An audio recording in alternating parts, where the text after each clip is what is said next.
started. Is Cliff coming? I'm assuming he is, but we're at 7:32. So. Let's go. Please join us in the flag salute. I pledge allegiance to the flag of the United States of America and to the republic for which it stands, one nation, under God, indivisible, with liberty and justice for all. Okay, roll call, please. Please note for the record, all council members are present with the exception of Councilmember Lentz. And we are expecting him, right? He made it onto the property. Pardon me? He made it onto the property. Oh. Talking, yes. Keep running. Okay. Adoption of the agenda. Any deletions, additions, changes, or otherwise? I'll make a motion to approve. Second. Okay, we have a motion and a second. All in favor? Aye. Aye. Okay. This is a budget workshop, and we have department presentations. And first up tonight is going to be fire department. And I assume this is between pages 100 to 108, right?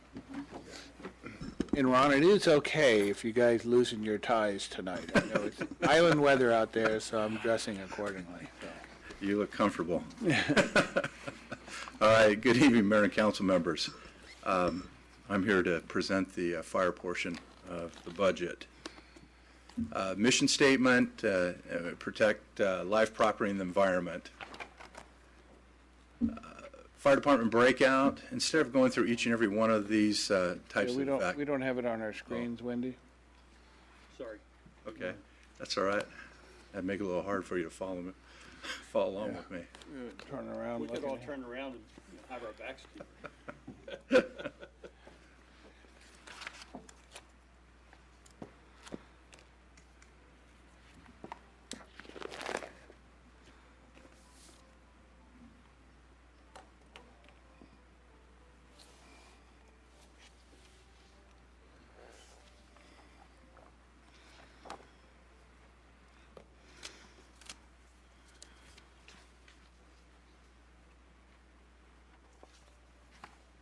How did the exercise go on the weekend? Good. Yeah, real good. The helicopter came over and they didn't drop any water because of the drought. So they didn't, the state's edict is that they don't want to be exercising using any water. So they simulated coming in and doing some drops as they were making a hose lay. So part of the day was spent doing some training for us with different, we had CAL FIRE engines and their own engines, and kind of making a hose lay up in that area that we have the fire break. And then the other part was going door to door. We went about 100 residents and took actually the same information we've already sent out, I think twice, but we went door to door, knocked on the doors, and so if they had some questions, they could ask a firefighter. But they did go door to door and hand out what to do in case of a wildfire. And so we had a couple cars come by and stop where we have our command post and ask what was going on. So even though you had sent a letter out to everybody, some people weren't aware that they thought maybe we had an incident going on. So they stopped by and we explained them, and then we talked about what we were doing. So it's fine. It's good. You know, and it gets each year it gives us an opportunity for people to, one, I think it makes them think a little bit about it when they see a helicopter flying and fire engines driving around, that maybe if they haven't done all they can do to clear the property or be prepared in the event that they have to evacuate, then you know it kind of creates that. So that's why we call it an awareness event from that standpoint. So what about people who, if they do have to evacuate, you don't want everybody driving a car, I assume. In fact, is there an alternative? Yeah, and in fact, that is one of the major problems that we have, and one of the things we briefed the fire companies that were there, and of course it's not all the fire companies, but we told them one of the dangers getting up in there is people, depending on how quickly the fire gets to the community, is that they're trying to leave as we're coming in, or they actually create a problem with themselves and have to abandon their cars and then shut the roads down. And then there's just maybe so many cars, people just decide to go on foot. So part of our plan is that, and what we tell people in the literature is that if they have to leave on foot, that they come down to the community park area, and that's where they assemble, and then we'll make arrangements to bring transportation and move them out to the residential assembly point, which is at the marina. So that's built into the plan. Hopefully that doesn't happen. Generally when we've had fires, there's some time where we decide to evacuate if we can't stop the fire as it's coming across the mountain.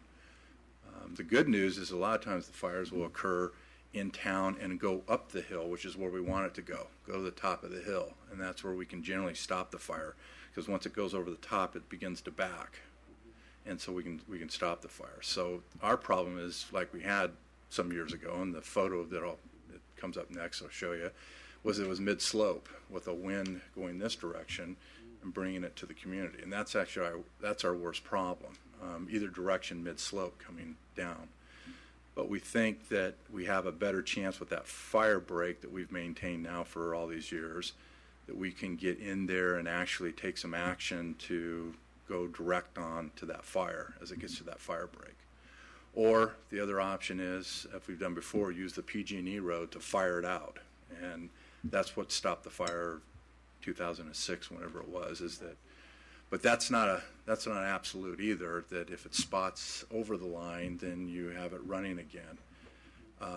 The fire we had in the photo here, that happened right at the cutoff time for aircraft. Plus we had 2,000 lightning fires going on at the time.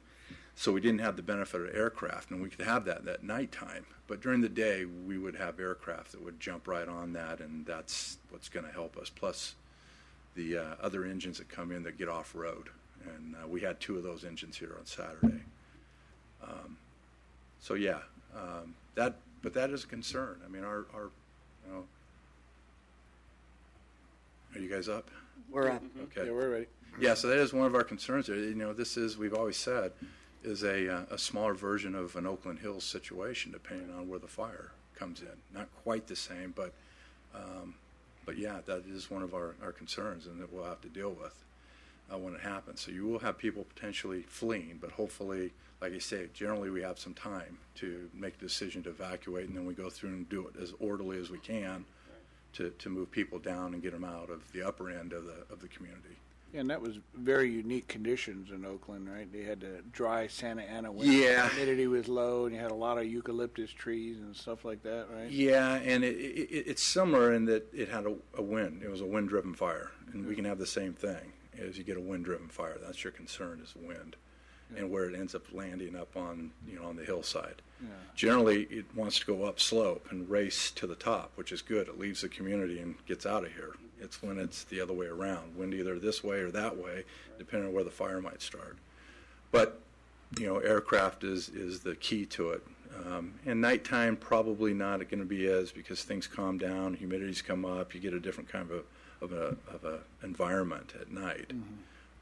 So I think in all we're better off. I just say you have a similar situation that could occur in these areas where you have very narrow roads, not a lot of water is difficult, house to house. Competing with fire apparatus, getting in to try and do their job. It's just a tough deal. So anyway. Okay. All right. So start over again and go to the next page. There to your left, I guess, it was the fire that occurred back in 2008, I believe it was. So that was mid-slope, and that's the concern right there, that incident there. And just to the left of where that plume is going, back towards the south, is we ended up finding the PG&E road, and we fired down all the way down to the bottom of the road and tied it in from the top down to the pavement, and was able to cut the fire off that was coming this way. And so what it does when you do that is it pulls this fire that you're starting into that fire, and they meet in the middle, and we stop it. So that was a tactic, and I hope we can use that one again if it comes up. That's in our playbook because it worked out well that time. So back to the fire department breakout, and instead of going through each and every one of those, essentially the fire department, when they come on duty, they spend the first part of their shift making sure they're operationally ready. So they spend time checking out all of their apparatus, all of their equipment, all their safety equipment. Then they work on taking care of station maintenance, sanitation, the grounds, those kinds of things. And they go spend time training, and that takes up a good portion of the day. And then they spend another portion of the day doing fire prevention inspections, and then in between that they're running emergencies or they're moving and covering, meaning they're moving to cover another station, just as all of our engines do during the day because there's other activity. And then there's the piece that is the rapid response standby. They spend about 10 hours of their day doing work, and then after that they're in that rapid response mode where they're still responding to calls, moving and covering, or in the evening they'll get involved in public education, community outreach, public relations, those kinds of things. But that gives you a kind of a breakout of the things that goes on typically, and it changes a little bit each day, and on the weekend might be a little different there too. New items, I think you were told previously in the budget orientation, replacement of a staff vehicle. We added one more item up there, which is the reserve fire engine. We've been spending quite a bit of money in the budget for under maintenance, one for the antique fire engine, but also for the reserve engine that's a 1988, well beyond its years. And we've gotten to the point where city manager and I have talked, and it's not worth putting more money into a 1988. We just spent the other day about $3,000 to make it operational. So we went out and we researched, and we found some engines out there that would be not buying a brand new engine, but buying possibly a reserve, a second reserve engine, and remove the 1988, but get something that's more operationally stable and isn't going to cost us money, and then kind of meet in with the time frame, which we would be looking at buying the front end fire engine. Our schedule is 15 years frontline, 5 years in reserve. So the current newer engine that's the frontline engine now was bought in 2005. So in 2020 we'd be looking at ordering a new engine, and then that engine would we'd have the other reserve engine, and so it would make it would be probably a 1994 is the reserve engine. We've actually spec'd it out, looked at it, sent a mechanic out to actually go back to Nevada and went out and took a look at it for us. It's about $65,000 out the door, and it would give us that time where we could take the 1998 and not utilize it anymore and not spend money on something that's not very good and doesn't meet NFPA standards anyway, and then have this kind of match in when we need to buy a new engine. And then we could take that reserve engine that's the 1994 and that'll give us we've got about 7 more years to go. Take that reserve engine we buy now and either keep it around or just take it out of the fleet and sell it off, get rid of it, take the frontline engine, make it a reserve, and then you'll be buying a new one. So then you'll be back in a better cycle than we've had, where you have really a nice reserve and another brand new engine. And that's generally how we do it in all of the apparatus that we have. So that's an item that we may be bringing to you probably the meeting in July, once I meet some more with the city manager to talk about it. He's in concurrence with me that it's probably the wise thing to do. It's been an issue for us for a number of years. We've just been trying to get by. It's not an enclosed cab, so the firefighters don't feel comfortable riding in it. So there's just a whole lot of issues with it that would be cleaned up by looking at finding this reserve engine and getting us by until we could take the front line and make it a reserve and then replace it with a new one. So should we put a placeholder here in the budget then for that? I guess Stuart or I think we'll probably come back to you in July with with an item on your July agenda, and at that time, when we specifically have identified the dollar amount, then we'll ask for a budget adjustment at that time. Okay. Can I ask a Go question? ahead. So the sinking fund that is noted in your budget Yeah, let me proposal explain. here, that's really for the new engine? No, it isn't. What's it for? So what we did is we established it some years ago for small equipment. Small equipment. Small equipment, so that'd be for protective gear, hose, ladders, nozzles, things that are more disposable. It's not for your big ticket item. That's why you see such a small amount of money going each year into it. That's what I was wondering. Yeah, so what would happen is before we started this about 10, 12 years ago, we would come in, all of a sudden need turnouts and walk in and ask you for it ends up being for all of North County, hundreds of thousands of dollars, or breathing apparatus when you have to buy, and they're $5,000 a piece for those air packs. So we set aside this fund, called it a sinking fund, a replacement fund, and we do a depreciation schedule for all the small items. But we haven't been putting money, at least our intent wasn't to put money in there for apparatus because we're not putting enough money into that fund. And I think the finance director had mentioned that we would come back and talk about a wholesale program that would look at fire apparatus going forward. So, could I ask a question about Go ahead. that? So, philosophically, we're basically looking at buying fire engines without using any kind of depreciation or sinking fund process?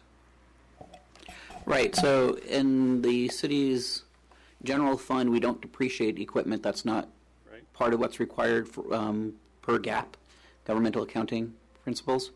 So, and that's one of the things that we've talked about is that we haven't set aside money for any of our vehicle replacements. Right. And that's one of the things that we want to work with the subcommittee this year to develop that plan on how much we need every year to set aside money for future vehicles. So yes, that is one of the needs that we identified during the last budget session that we don't have a set aside for. Right. But a new fire engine is pretty expensive. Yeah, it'll be about $500,000. Yeah.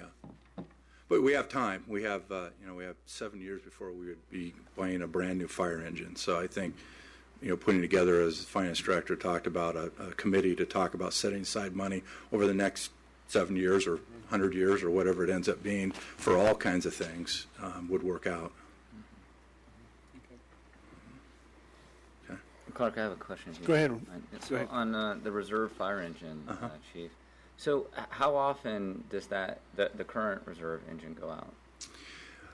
Anytime that the front end engine needs to have maintenance, scheduled maintenance, planned maintenance, or if there's any downtime for that front engine needing some type of repair, or for example, when we send the engine out in the summertime for a strike team assignment, then that's the backup engine that they could be in for a week or two or more type of thing. So yeah, the reserve engines aren't something you run.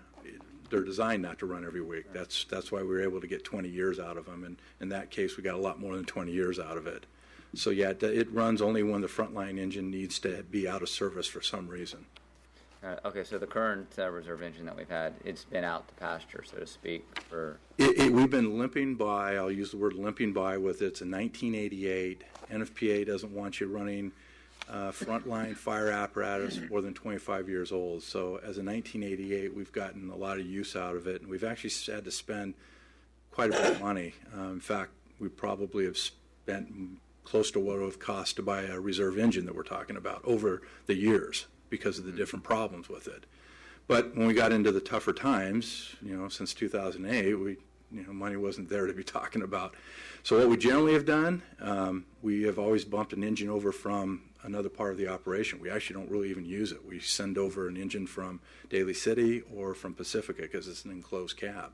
So we really have had it just sitting there trying not to use it unless we absolutely had all the other reserve engines were not available. Then we would run that because generally it would break down and we'd have an expense. Mm-hmm.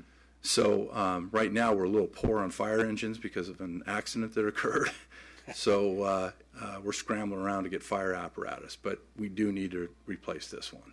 Okay, so then that reserve engine, the potential one in Nevada, you think that one could be able to go into operation, at a moment's notice, and it would do the job? Right, and we actually sent a mechanic from Daly City back to look at it and spec it out. We went out and looked at it. Chief Panacci went out and looked at it, and then we had a mechanic go look at it and make sure that it would be appropriate to come out here. So we're confident. So what we'll do is for $800, they'll ship it out here. We don't even have to drive it. A lot better than driving the thing out and putting more miles on it.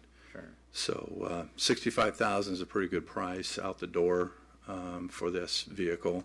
It came from Santa Monica, where they're really nice to their vehicles in Santa Monica. So it really checked out to be a good vehicle from what we've looked at. Is this a vehicle that's at a clearinghouse type of place that sells used fire engines, exactly. Not buying it from a private party? No, this is a wholesale vendor that they have lots of fire apparatus, and anybody can come out there and look at whatever type you want to get in year. Generally speaking, you don't find apparatus that's about year 2000 because most departments are running them 15 and 5. So 1994 is a relatively young reserve. because of the way that people keep their apparatus. But yeah, there's a number of those businesses out there that refurbish them, rebuild them, do all that whatever it takes to turn around and be able to sell it. And will they take our old one? Probably not, but we'll probably just hang on to it for a little bit and figure out a place to go. The value of those aren't a whole lot. There's not a whole lot of value in it. But I think our last one we donated to College of San Mateo. Yeah. We actually got rid of a 1989 ladder truck, which is about $1 million to replace, and we basically gave it away to a volunteer company because there just isn't a value. Volunteers usually are the ones that are looking for it, and we'll usually help out by giving it to somebody that doesn't need to run it as hard as we run our apparatus, and then it works out well for them. So we'll look for an opportunity like that. If we can get something for it, we'll try that. Okay. Thanks. So I titled this Budget Outcomes because the money you budget for the fire department really is about outcomes, and these are the key indicators that I wanted to run through quickly for you. First one is customer service satisfaction. As you know, we send out surveys to those that we provide service to. We get their information back in the form of ratings, and so our goal is to do that and have a customer satisfaction rate of 95% or greater. We're generally 100% here in the ones that we get back. And we talk about getting a first fire company on scene 90% of the time in 7 minutes. And let me talk a little bit about the 7 minutes because you'll hear a lot of departments talk differently. They'll talk about average times, they'll talk about total reflex times, they'll talk about travel times. What we use is total reflex time. So 7 minutes sounds like it's long. In theory, it's not. It's the time that the 911 center collects the call. They have 1 minute to process it. They then alert the station, and then they have 2 minutes to get their protective gear on, and then the travel time is generally 4 minutes. So really, once they're alerted to go, it's pretty quick that we're getting there. The travel time is 4 minutes. And so you'll see a monthly report that comes to you that shows these performance measures and the segments in there. We try and measure that. So what we use is a fractile of 90% of the time. We try and get there in 7 minutes or less. We could have told you that it's travel time, but we want to take into account that it does take some time for the dispatch to process it and our people to get into there. If it's middle of the night, to get up, get their gear on, and get going. So you'll see some that say, yeah, we do 4 minute, our response time is 4 minutes. That would be pretty fantastic if that was really their total reflex time to get there. But we have a very good time, probably the best I know in this county in terms of our response times for all of North County Fire Authority. Same thing comes to when you're talking about structure fires. The difference is you have to bring multiple resources in, and so in that particular case, 11 minutes just reflects the fact that you have the same 3 minutes, process the call, 3 minutes to get dressed, but then you have 8 minutes to get all 5 or 6 resources into the area where the fire is, coming from different districts. That's why the 11 there. And the key to this, too, is that it meets the NFPA standard time frame that we're looking at. So this is a national standard that we're looking at. We just include all the segments for that part. Then we measure reliability, and what that basically does is it says that 90% of the time we want the engine fire company that's in that district to handle their calls. If for some reason down the road, and we don't have this problem now, we found that a particular district or engine company was so busy that half of their calls were having to be picked up by another fire company, then we need to look at either making the district smaller, adding another fire company, look at what's going on with traffic, whatever the kinds of things may be going on. That's why we measure that. And our fire companies are all, at the 90% or greater able to handle the calls that happen for a single engine response in their district. And then confinement success rate is important to us because speed and weight is what's important in terms of holding a fire, and we try to hold the fires to the area or room of origin 90% of the time. We do that on any given year, anywhere from 85 to 95% of the time we're able to do that. The national average is about 50% of the time the fire departments are able to hold it to just that floor or room. Fire loss plays into that as well. The $32 per capita, that was kind of a national standard too, where $32 per capita is kind of what happens nationally. We're somewhere around $9 to $13, depending on the year. So we are well below the national average there. I mentioned that we spend a lot of time training. Each one of our firefighters have 220 hours of training annually. Usually it's about 240 hours. It works out to be about 3 hours a shift, 3 hours a day that they spend training, going over the mandated recurrent training that they're required to have. The other important part that we do is we have to do all the pre-hospital care training. So our paramedics need to have 24 hours annually, and our EMTs 12 hours annually. And we used to have to do this off-duty and pay overtime. But we do it now through our training division, through in-service training. So they don't need to go and take their day off to do it, and we don't need to pay those hours in overtime. We do it all on duty, and so we're able to take care of those necessary trainings for the paramedics and EMTs, which includes their certifications that they need to have that come up periodically to function that way. Of course, we provide overall administration and leadership for the North County Fire Authority. We complete annual fire life safety inspections. We're the only agency I'm aware of, and actually not just in this county but around, that we actually do annually one inspection of every occupancy, multifamily, business, or permitted occupancies. Not many fire departments do that I'm aware of. In fact, I can't think of one right now. Generally, they do those kinds of inspections every 3 to 5 years. So our people spend a lot of time, let alone they're participating in the 2000 wildland vegetation management inspections between the dedicated inspector and the fire company. They're also going out looking at those kinds of inspections as well. So they stay pretty busy during the day doing all those kinds of fire prevention aspects. I talked about the vegetation management piece, which is pretty, we do it pretty seamlessly and pretty quietly, but it is an undertaking that we do for very little cost to the community, utilizing everybody involved. Of course, we get involved in emergency planning and disaster preparedness. We also facilitate community outreach, and we've had a big initiative going on Hands Only. So there was a little photo of a Hands Only event that we are conducting. We're trying to get around all the communities on a monthly basis or whatever and get out and teach people hands only as opposed to doing the full-blown CPR where you're giving ventilations. Studies are actually coming out that you're better off. You have enough oxygen in your blood, you just need to move it around. So stopping to give breaths is not as important as giving compressions, and then when fire or somebody shows up, they can do the defibrillation to be able to bring them, convert them back to a rhythm. And it's important too because the people that have a witnessed arrest and are able to start CPR immediately, those people have a 40 to 60% chance of surviving, as opposed to the person that goes down and then nobody starts CPR or they aren't found. We have a very, very low rate of survival from that standpoint. So we encourage everybody to at least learn hands-only CPR for their family, for their friends. If you're out there as a bystander, get on there and start doing compressions. Go ahead. Is there a video for teaching this, the CPR? I'm sure there is. The photo right there, we're showing little kids how to do it, and we have all those half mannequins that we go out. But yeah, online, the Heart Association, I think there's a number of different things out there. I was just thinking that maybe that's something we ought to add to our website.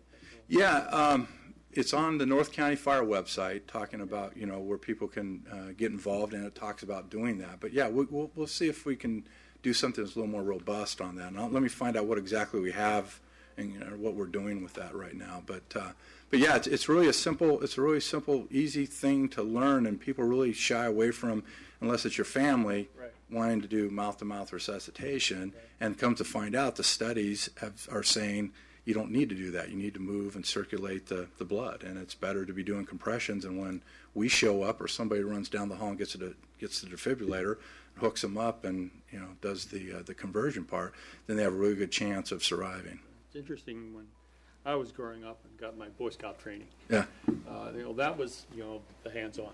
Mm-hmm. The only thing that you do with the mouth is you make sure you clear things out so nothing chokes the right person. But that was the rhythmic right, pushing, and there were none of this mouth-to-mouth thing that came later. Yeah. So now we've decided that maybe that's not the best after all. No, actually, yeah, it's interesting. To pressurize the heart chamber and to be doing compressions is all it needs. And they're saying, actually, by stopping and interrupting creating that pressure, that buildup to move and circulate, you're actually going 2 steps back by stopping to give. You have plenty of oxygen in the blood. You just got to move it around. Interesting. Yeah. Training. They always said that don't worry about it. The person's dead. And do you think, I mean, that's really it. Yeah. Is that you're working in, so just work on them, and everything that you can do, if you just, as long as you do it properly. Right. Right. Well, in this county, it just to make a more startling point, when we respond to those people that are what we call full arrest, and if it wasn't witnessed and somebody wasn't working on them, the success rate in this county is 9%, and that doesn't mean half of them don't leave the hospital, so it's really 4%. So it's really important for you to learn, just for your family. It can make a big difference in being able to, when somebody goes down, that you start working on them, then the success rate is much higher. That But, first 60 seconds is. yeah, 4 to 6 minutes, if they're down 4 to 6 minutes. And so it's what's really interesting, we're not going to get there for 7. Right. And if 4 to 6 minutes you have beginning to have brain death, then it's really important that you started doing CPR before we get there. And then we are able to come in with the paramedic side of the house, do those things necessary to continue that and maybe save the person. So. Yeah, it's interesting. I've had to do it once, and you don't really think about it, and all that training that you take, and everything, it just kicks in. You're just not even thinking. Just the adrenaline goes. Mhm. So it's really Yeah. quite interesting. So that training part's important. So. Yeah, it's real simple now. I mean, it's actually, like you say, we really like that photo of those little kids that are, doing, they got it right. Their hands are right, they're in the right place, and they just got to start, doing compressions. And so we're teaching the little ones. We're going to schools, we're going to anywhere we can go. We go to shopping mall because that's generally, you get a lot of people there that come through, but, wherever we can get to and try and do these things, get the word out. So. Okay. That's it. Be happy to answer any questions you may have. Any other questions I do. overall? Great. I have a couple Lord? of mine, Sure. but the I have others some guide. questions. Yeah. Lori, go ahead. Okay. So going back to when you were talking about the reserve vehicle and Okay. the new vehicle, so in the budget for that we're looking at, is that only including the reserve vehicle, and the new one will Yeah, be the in the reserve future? fire engine is not included in your budget. That's something that we'd bring back to you. Oh, it's not. So Yeah. what is the line That's just a that vehicle. talks about? It's like $34,000. That's for just a vehicle, for a sedan, SUV type vehicle. That's okay. not a fire, that's not a fire apparatus. We don't have it in your budget. We'll come back to you in July if the city manager is comfortable with the approach, and then we'll bring that before you, the fire engine by itself, so you'll be able to look at it and then make a decision on whether you want to fund that. And that would be for the reserve engine For the at reserve this point, engine, yes. which is estimated to be It's about 65,000. 65,000, yeah. And you talked about that the current reserve engine is not in closed cap. Can you explain what that means? Yeah, so the front people are inside of a cab. The back side has an overhang, but it doesn't close. So you're sitting kind of like with a roof over the top, but it's open.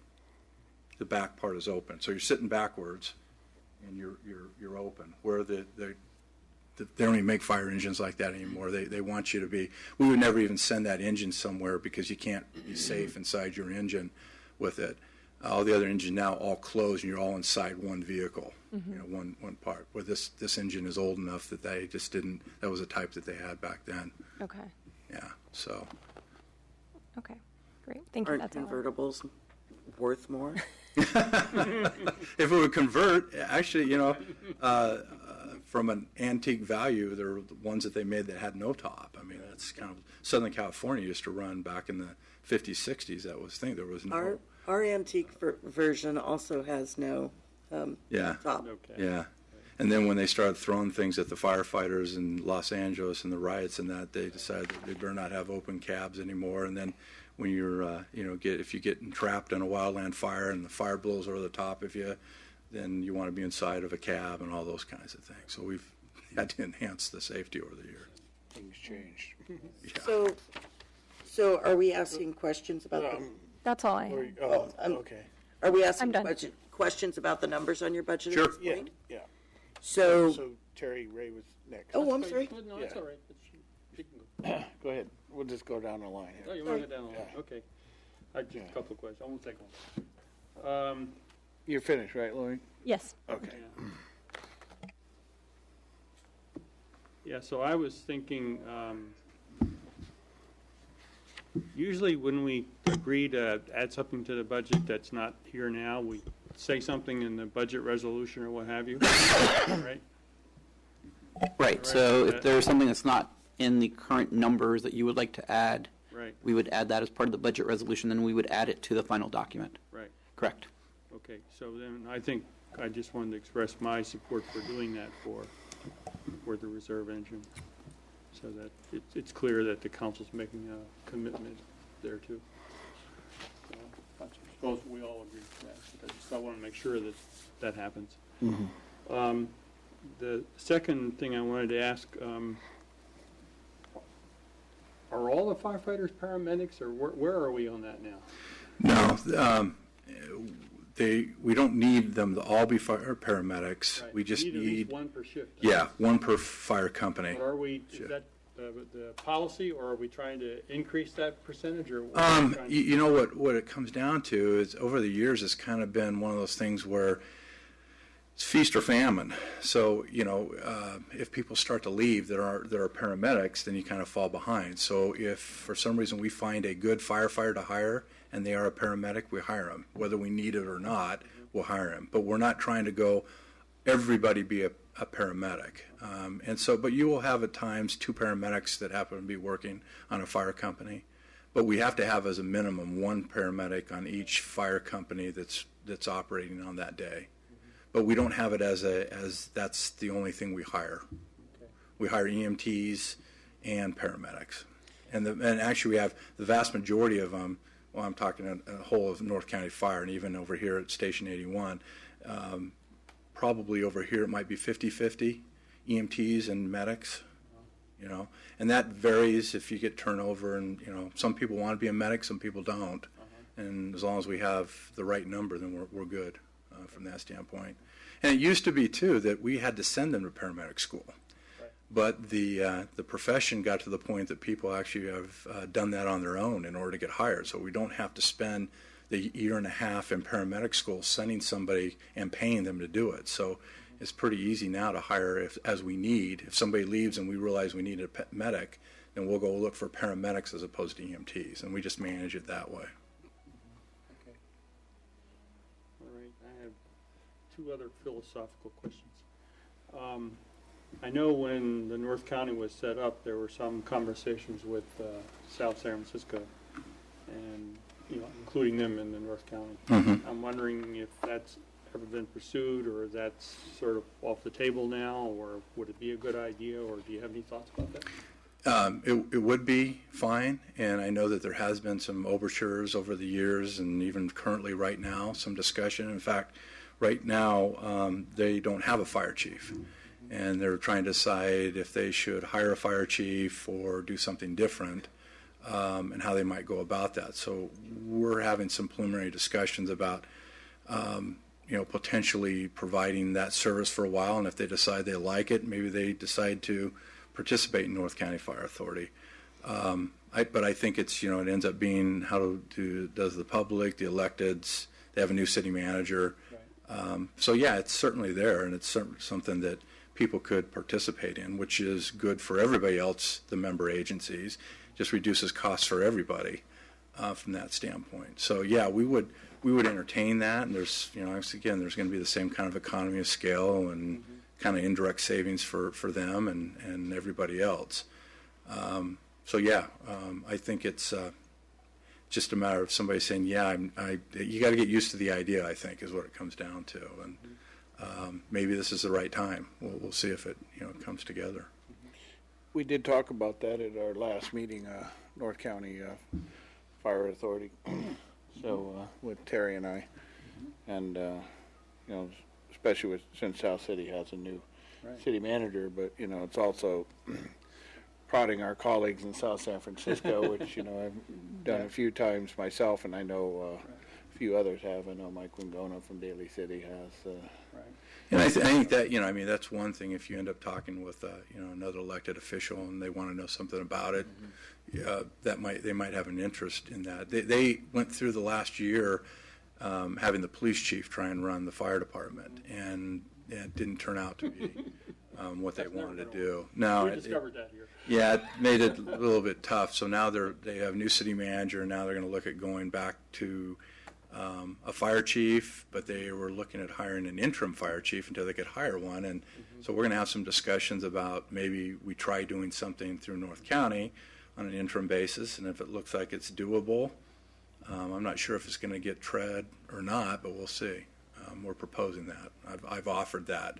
And we'll see if they are interested in doing something like that. Yeah, well, let's hope. I mean, there's quite a turnover in the city council now, and so there's hope politically.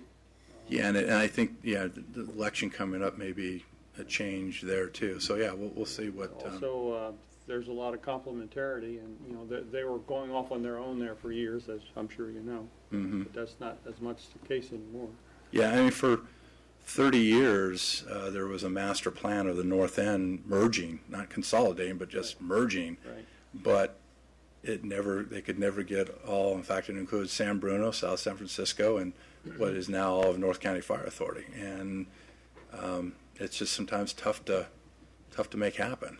But I've seen lots of kind of proposals and sort of studies that were done, and thoughts of doing it, but it just hasn't come together. We're the closest we've ever been right now in what we're doing. So we'll see. Okay, very interesting. One other question I have, and this is something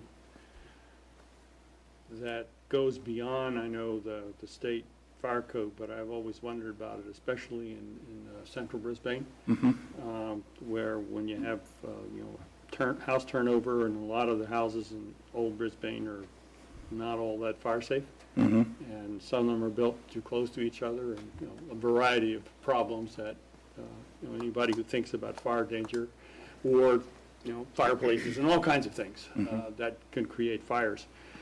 And I had once brought up the idea of why don't we have fire inspections of residential property when the property changes hands. And then have some standards of what needs to be fixed if it's really dangerous. You got to do something about it. And you'd have to figure out what that is and so forth.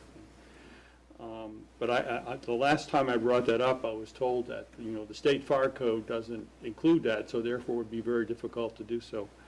I just wondered if you had any thoughts about that. Yeah, you're exactly right. We have no jurisdiction over residential property, and so, yeah, we really would be kind of in a spot where we don't really have something to guide us, a code or anything to actually have the ability to have authority over that.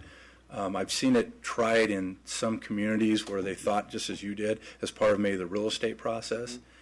Big pushback from the industry of real estate, from the community, Big Brother getting in and doing more, looking at properties, and I don't know that, from our perspective, without having any jurisdiction or any ability to really do much with it, I don't think it would be advisable for us. Yeah, well, I didn't know we couldn't do it on our own, but I was just thinking, is there any general feeling in the state fire community about that? Well, the one aspect that they've been pushing a lot is sprinkler systems, right, and requiring retrofitting of sprinkler, and what that comes with, cost, and right, the other side pushing. Right. I'd be more inclined to to think about something like that, where you now we do it if someone does a particular tenant improvement or remodel, those kinds of things, we'll require them to sprinkle. That's probably the most effective thing you could do is cause people to sprinkle their properties. But there is a cost associated with that. Of course. But that you could do by virtue of an ordinance. We could actually implement that by the city council, but it comes with some pain. So well, it's hard to do things like that when they go against the grain. But yeah, but that would be Fire code were to sort of recognize that as something that's desirable to do in appropriate circumstances, and that might help a lot. And they've tried in this state to have, try and do a universal type of thing for new construction and look at sprinkler systems in homes. And so it hasn't been something that has been passed on across the whole state. It's been left to local entities to look at doing variations of it. Some have been very hard line, and others have been more like we are, where we kind of say, look, if you make an improvement beyond 50%, then you're going to be required to sprinkle. Any new construction, you have to sprinkle. So picking up the properties that have no sprinkler systems might not be a bad endeavor, but like I say, it comes with cost and those kinds of things. Okay. Thank you. Sure. Terry. I see on your budget, we've got quite a bit of overtime on our budget. Looks like about 20% or greater of our overall salary. And I'm wondering what we're doing to curtail that or to avoid those situations. So just to give some history, we planned to have that happen when we reduced 3 firefighters some years ago, and that was our relief firefighters that helped offset the overtime. So we knew when we eliminated those 3 positions to save money, it was going to increase the overtime, because any time one person is off, we have to fill with overtime, and that's all the time. So that number is high on purpose to a certain extent. And it's just covering leave time. It's just what it takes to cover those times that firefighters are going to be off, whether it's sick, injured, or vacation. That's what that number covers. So what happens is, if we generally get a firefighter injured, 1 or 2, then it's a real drain, because not only do you have them off, 2 off or 3 off injured, you then have everybody that still needs to take vacation or is sick or uses comp time or whatever it might be. So, the solution to it, there may be some solutions that to try and offset some amount of it, but you're not going to probably change a whole lot of it. You might be able to get some portion of that down by looking at doing some other aspect of staffing a little bit differently, by maybe looking at, maybe the concept of relief firefighters again, maybe 1, maybe 2. And the city manager and I have talked about the fact that we want to look at addressing what can we do with this. So we will take a look at that. So I don't have an exact answer. I just want you to know it happened this way because of decisions we made in terms of eliminating the relief firefighters that we had per each shift. So it's not feasible, in theory, to assume that we could hire 1 additional firefighter that would handle the overlap and reduce that cost of overtime and be more cost effective. We could, and that's one option that we could look at, and how we would schedule that person to pick up as much time as possible. That's something we can look at. It's certainly not going to pick up all of it because that one person just couldn't do it. I mean,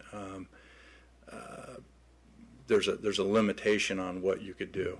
Or you go back to where you were in the beginning, where you hired 1 firefighter per platoon, and you tried to eliminate all that overtime, but that may cost you more than the overtime number. But I think there are, we'll talk about some strategies.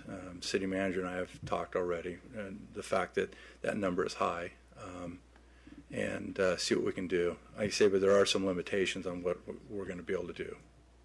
Well, it's good to know that you're thinking about it and trying to work that in so that we can try to get the best coverage for the most bang for our buck. Yeah. Thank you. Is that it?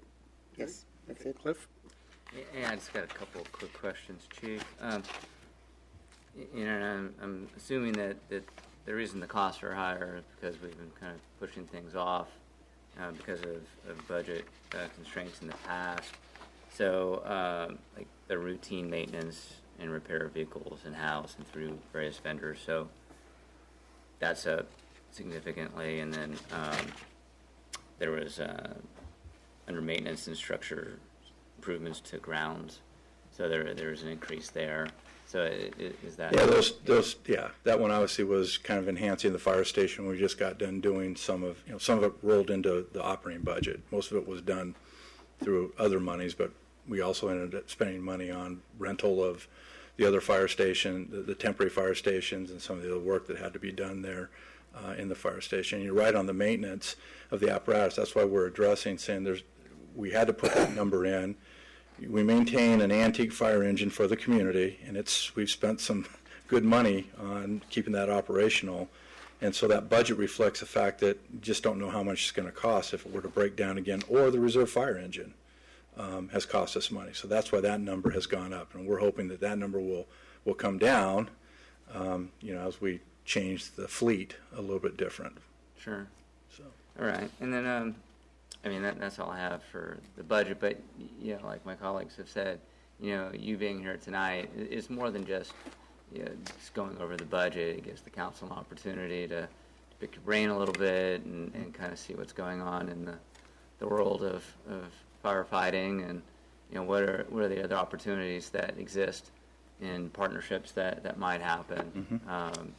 It's nice to hear that you are closer than you've ever been before in regards to perhaps bringing South San Francisco on as a member of our JPA. And devil's in the detail, and I hope they're not watching right now because they'd be going, what are we doing? We're not. It's always those preliminary kind of low-level kinds of discussions to see if you can actually get it moving a little bit, and if we can, then maybe we'll over kind of a period of time see if it would be beneficial.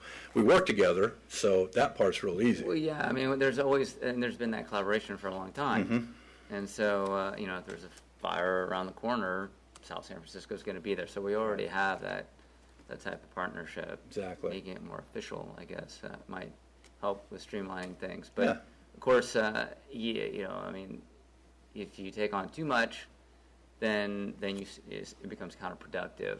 Right. So I'm sure working out the details. You also have to work out the details on your end. Yeah, and that's one of the things we look at. How can we get enough staff, but then not so much that it's not cost effective, and make it so that really what you're looking at doing is economy of scale. You're just saying, why have 4 fire marshals and 4 fire chiefs and those kinds of things, and you find a way to kind of divide up the work and still make it happen for everybody and save money at the same time. And I think the biggest fear for everybody is, and you all had the same thing, that all the cities in North County, am I losing control? Who's this guy that's now the fire chief? And do I have control? Before I felt like I did. Maybe will I have it or not? And so some of it's getting used to it, and I think they'll have the same issue. It seems just kind of different.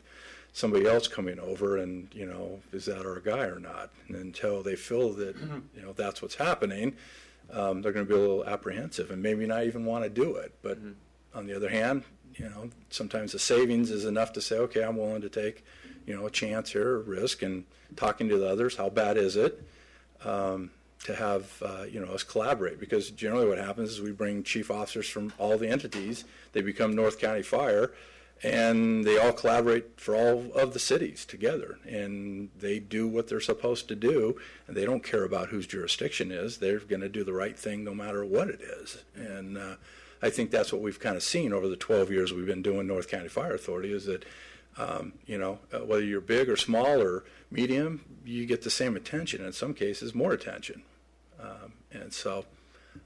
And I think that builds that level of trust where people go, okay, I think this does work for us. Yeah, no, definitely. You guys have built that level of trust, and you've done it in a very professional way. So. And so, if we can duplicate that again and again, then that's something that ends up being cost effective, and I think it's good government. We all know that. That's it makes sense, and even though things are getting a little bit better, if you can save more money, it's more money for other things. And that so. Thanks. All right, Mr. Mayor, that's it. That's it? Mm-hmm. Yeah, thank you, Ron. I want to just take the opportunity to allow you to, I guess, educate my colleagues here. I'm more familiar with them with this than they are, but why we're moving away from the TEA alert system to the more web-based alert system, and this is something that's been ongoing for years, and this is stuff that we've talked about at the ALS, JPA, so. Yeah, the cost of alerting fire stations and then our whole radio system across its county, part of what has occurred is that what was originally placed in stations to alert them was very old technology. In fact, the company just doesn't make it anymore. It's called Zetron, and all of those parts they're not around anymore. And then the federal government said that you need to move to a different spectrum. You need to get on a different frequency base, and for doing that, the equipment you currently have won't support it. So we had to spend money to actually change out. One of the good things is that in North County we got a grant to do it. So instead of spending $30,000 to $40,000 a fire station, which is what the cost was to install this equipment, we got a grant and covered most of the cost to do that. And so now we're at the point where the other cities are still catching up. But one of the other things that kind of dovetails in that is we had a consultant come in and take a look at the infrastructure across the county. And so when we put together the JPA in 1998, people gave up a lot of things to make repeaters and frequencies and hardware and all those things make this system work for very little cost. And over the years, we have been, thought we had a really good system, but we just didn't know. And then along the way, you have to replace those parts, and so we were able to get grants. But what would happen is things would just break, and then we'd be before the JPA board saying we need money, and they were getting irritated because it's like, aren't you guys budgeting or planning for this? But it's a huge animal. So we just brought a consultant in who took a look at our infrastructure, our radio system, and basically says it's a very good, very robust, it's in very good shape, but you have components that are going to fail and need to be replaced. And so now we have a handle on that, and we're going to put together a depreciation schedule of all those components and when we need to do that. And now the JPA knows they have to set aside X hundreds of thousands of dollars each year over the next 6 to 7 years to go ahead and replace that radio system components that are necessary for us to operate, and we have a handle on that. We know where everything is, we know what we've got, and we have the reinforcement from this consultant that it's a very, very good, we have a really good system. It's very valuable, and that we just need to maintain it. And so that was good news. So generally what happens is the alerting features of the station is born on the city. The radio infrastructure, most of that component is born on the JPA from that standpoint in order for us to move the paramedics around. So we as cities get stuck with the cost of having the station get alerted and the lights come on and all the things happen, and the JPA does the other infrastructure, all the frequencies, all the different things that we do to communicate up and down this peninsula. So we're in good shape. The bad news, though, is we were one of the first ones to get this, and we did it 3 years ago. How long has it been? Two?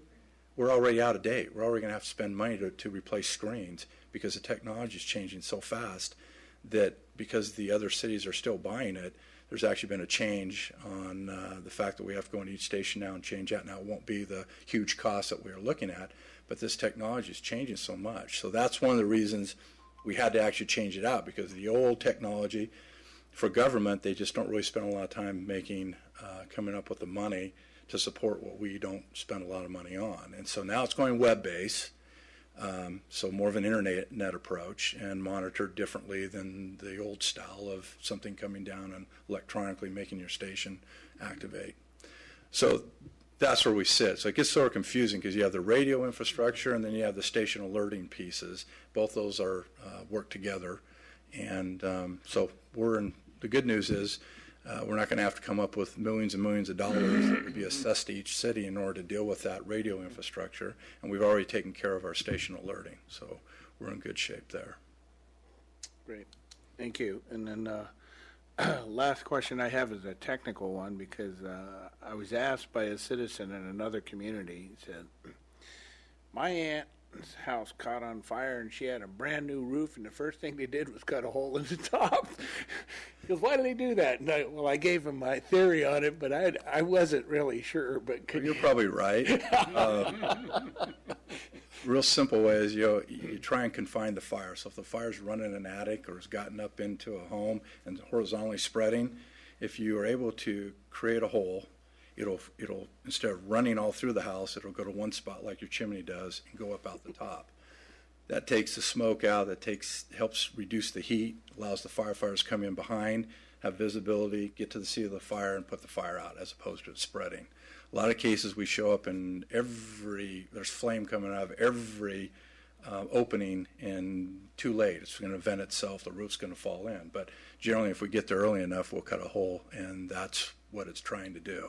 This confine that horizontal spread to one location, and then you have the ability to get in behind it. And if it's held in the attic and isn't inside the house, by cutting that hole, you confine it, and then you pull the ceiling, and you get right up underneath, and you put the fire out right there, and minimal damage to the stuff beneath, and you confine it up into the attic. Instead of the whole inside of the attic on fire, you just have one point. So that's what we're trying to accomplish.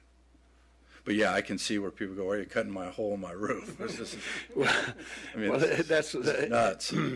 I was correct then. I told them, I said it creates a chimney effect. Exactly. It clears the smoke, and I said it focuses, where the flames could go. And in some cases, if you see some really major fires going on, it's so hot that almost you can't get firefighters in because it'll be 2,000 degrees until you open that up and actually are able to pull some of that heat out, and then they can get inside because it actually can be that hot. Yeah. So it really does it's actually a tactic that almost has to be employed depending on the type of fire that you have.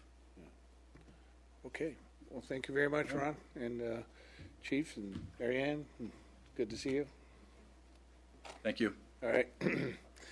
Okay, next up is our illustrious city manager. No, you're not fired.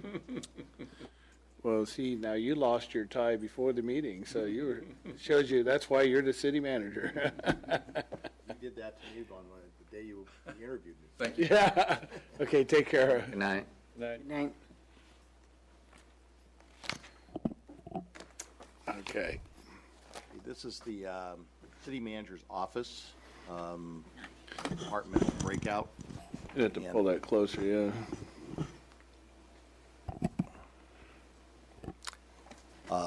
So there are proposed 4.05 positions in the city manager's office. There's an increase of on one half-time person, and actually from a budget perspective, it's an increase, I guess, in 0.4 or 16 hours a week.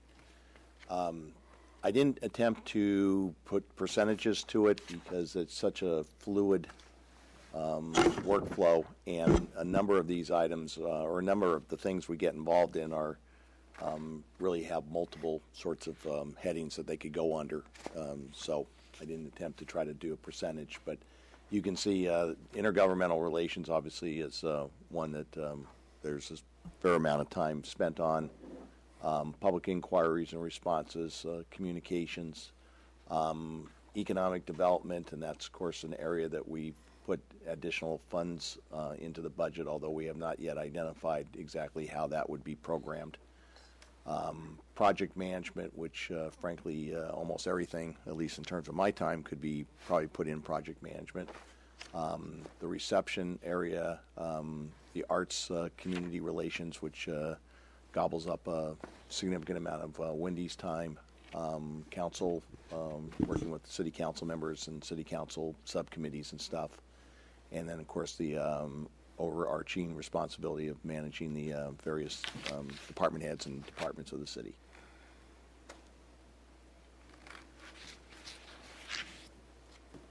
Council questions?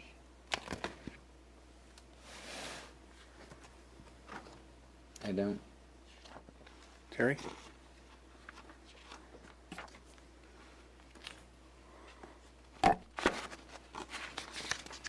Ray?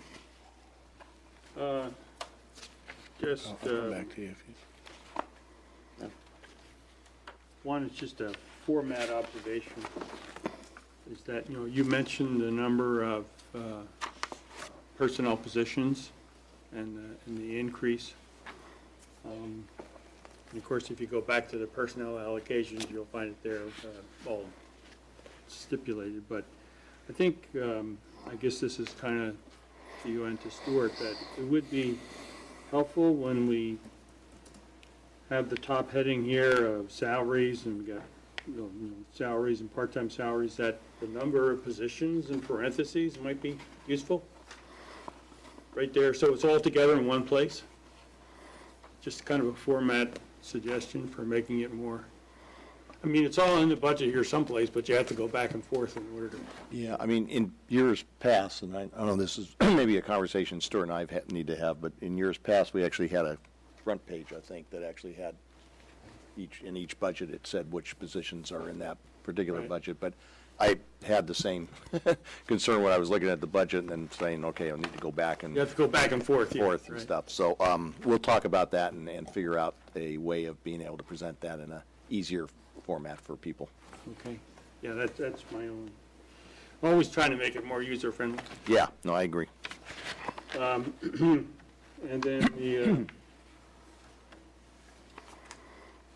the other thing you mentioned, and I don't know, you might want to say a little bit more about it, that because really the biggest change is in the 75,000 set aside for economic development, in terms of from where it was before, from last year to this year, in terms of categories.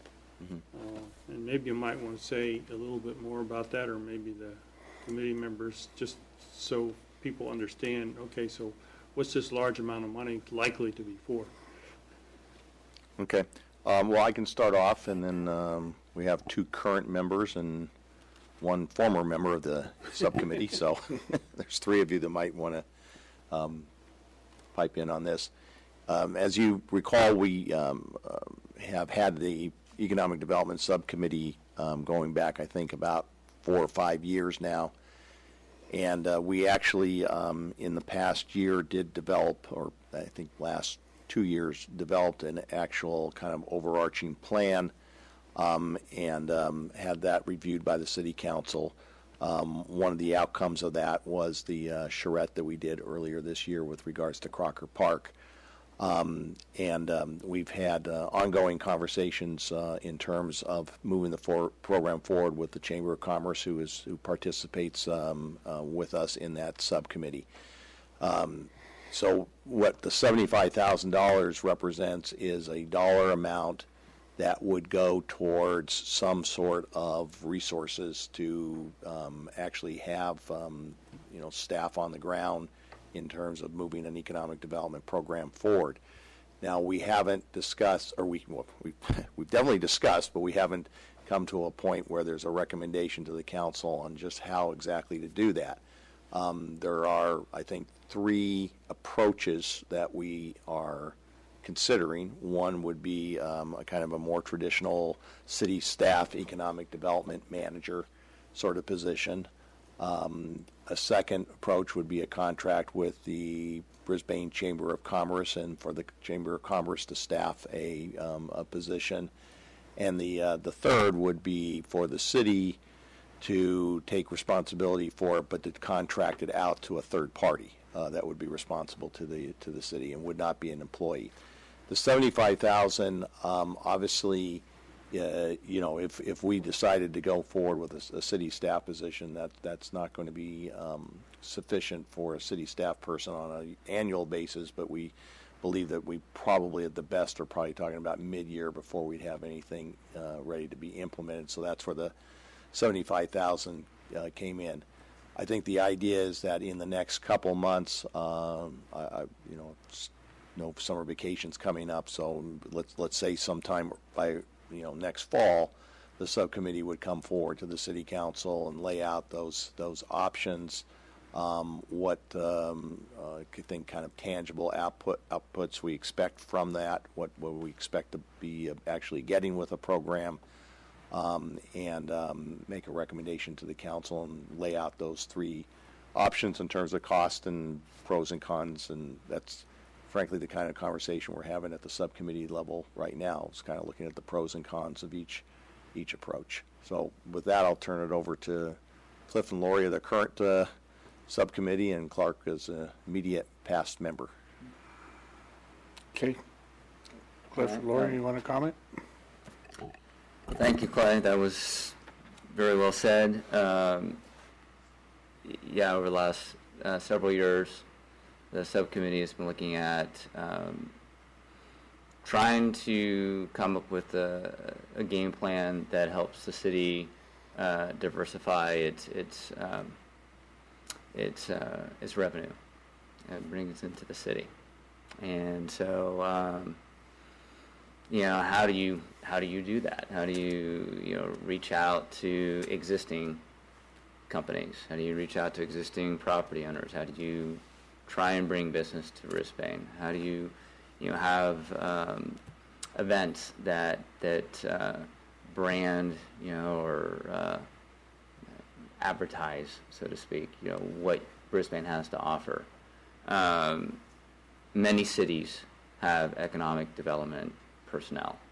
And so here we are, at this stage trying to understand, well, what would be the best approach if we were to move in that direction? Based upon a lot of information that we have gathered over the last several years, having some sort of economic development person makes sense. We all know that, with the experience we had with VWR, that if you put all your eggs into one basket and then that basket is taken away, you could get into serious trouble financially, and that would not be healthy for the city. And so, luckily for us, we had Recology come in through the back door and fill the gap that BWR had provided for us. But we know that the deal with Recology is short term. We hope that it's long term, but trying to just hope that that will be the case maybe doesn't put us in a very good situation,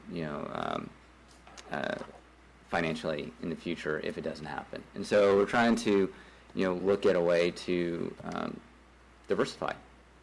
And so having someone who is leading that charge makes sense. And so one of the things that we did, Clay had put together a variety of different types of positions. I put together a job description for someone who I think, if we were going to have an economic development manager that was a staff person, what would be their duties. That's something that I'm sure Lori and I will be working out and bringing forth to the full council. The $75,000 is not saying, yes, we're going to hire this person. It's saying, let's put this money there and let us, at the subcommittee level, come up with something that then eventually we bring to the council, and the full council then says, okay, yes, let's move forward and release those funds. So hopefully that helps.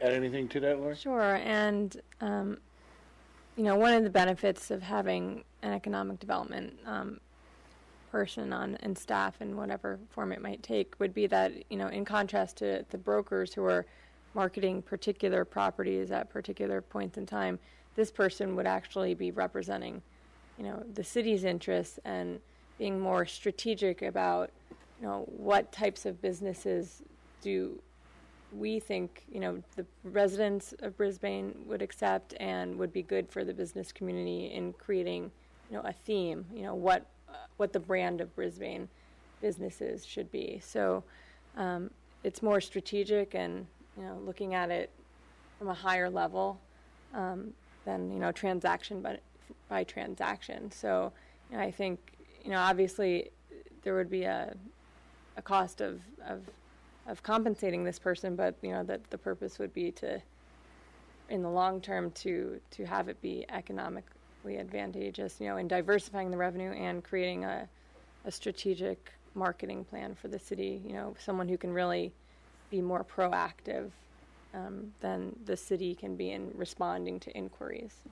So we've been working through that, but I think having this in the budget, that would be a good step. And that's one of the things that we kind of identified early on in this process when I was on the subcommittee too, and this is something that, we all know, but, you don't really think about, but Brisbane's business population is about 3 times of what our residential population is. And that is a different way of looking at it, because, you know, you don't find that in too many communities. You know, I mean, like at Daly City, I mean, they're it pales in comparison. I mean, South San Francisco has a very large business population, but it doesn't, you know, match what their residential population is. So that's something that, you know, we're very unique and we're very lucky, you know, to have that. And so it's something that we really want to enhance, and how can we do that? And so that was, you know, kind of the thought at the beginning. And we first cobbled together, we said, well, you know, we're still in this recession, so we were doing it via committee. It was Stuart, Clay, the Chamber of Commerce, Mitch Bowl, and of course, you know, Larry Purcell was in there, and, you know, was the president of the chamber at the time, and then Cliff and myself, and then we brought the intern in that helped us, you know, cobble together the plan that we presented to the council a couple of years ago. So it's a work in progress, and so, you know, the subcommittee, I think, is, you know, marching forward on that. So hopefully at some point, you know, we're able to come to which direction we're going to go.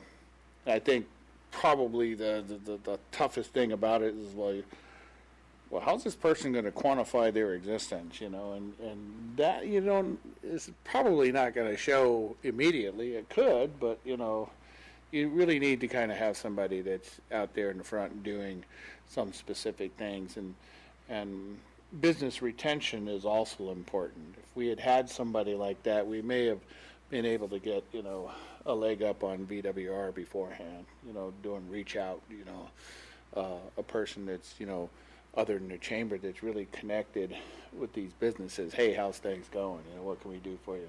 And that's an important feature also, because you want to make sure that your businesses that you do have and that you really value, that you want to keep them.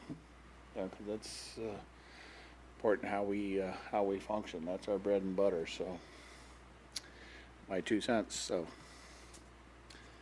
okay. May I make a comment? Yeah. I haven't been privy to many of the conversations about that have been within the subcommittee level.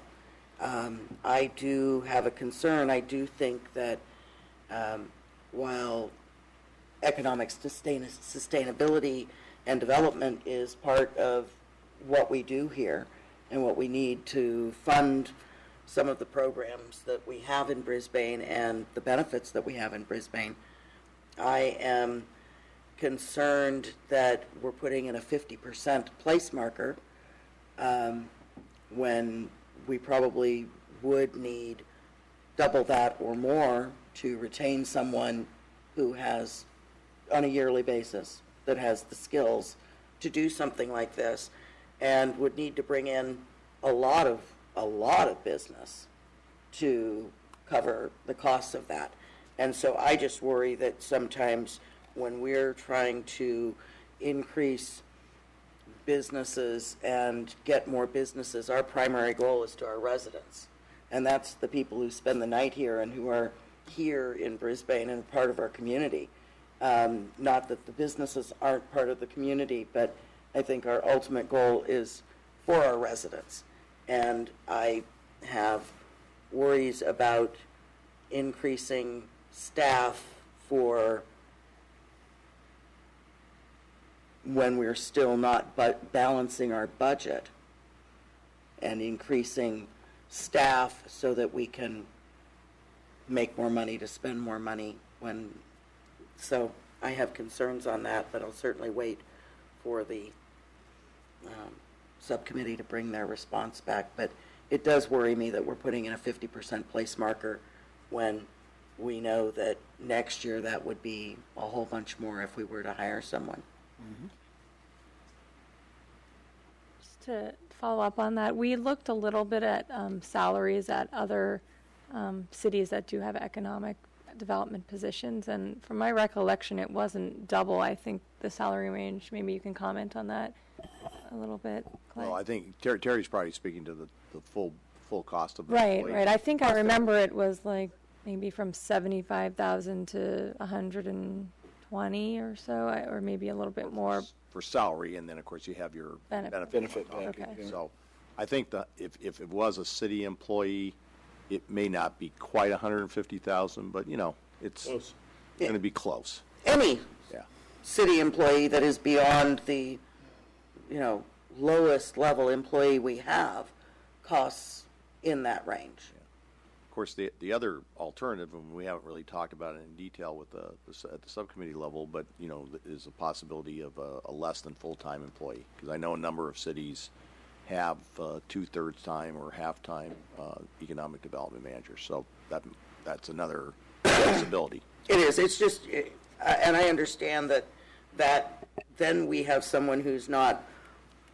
We're worried about having immediate reach out to an inquiry and being very responsive to the business community, and so I know that if we have a part-time person, there's also that concern that they're also selling economic development down the road somewhere also for someone else.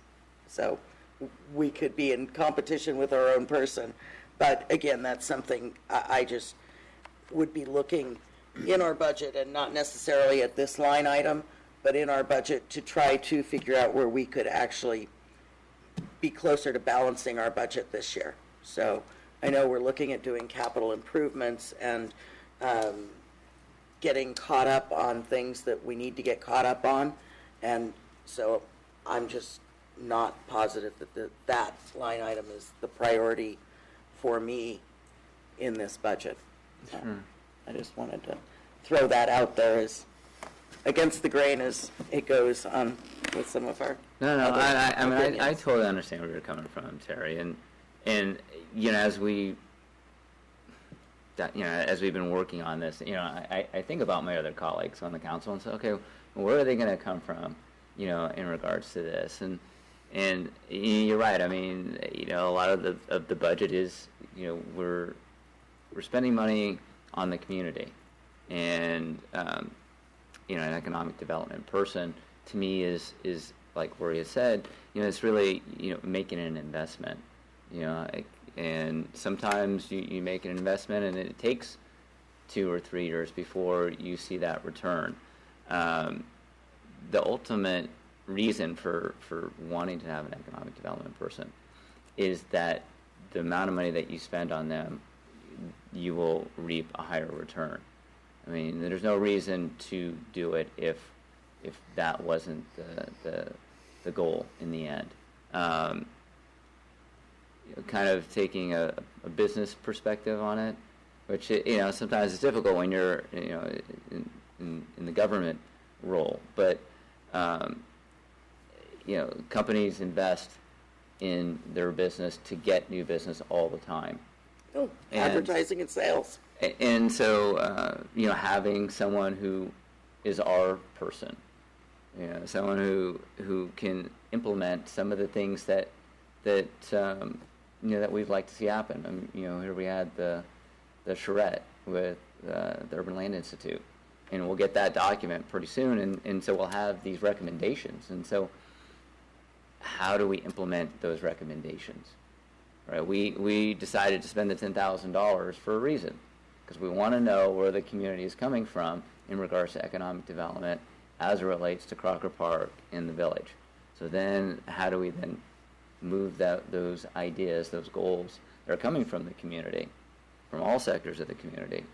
And so, at the Economic Development Subcommittee, we think that having someone who can represent the city and be the person who would be proactive in making those things happen, makes sense. But I know that's probably not going to win you over, Terry. But I think when we come forth with something, hopefully it'll provide a much stronger foundation for you to take a look at. Doesn't mean that you agree with it and sign off on spending that money, but you know. we'll see Okay, how- duly noted. Yeah. Does anybody else have any questions with the city manager? Anything else? Okay, co-sponsorships.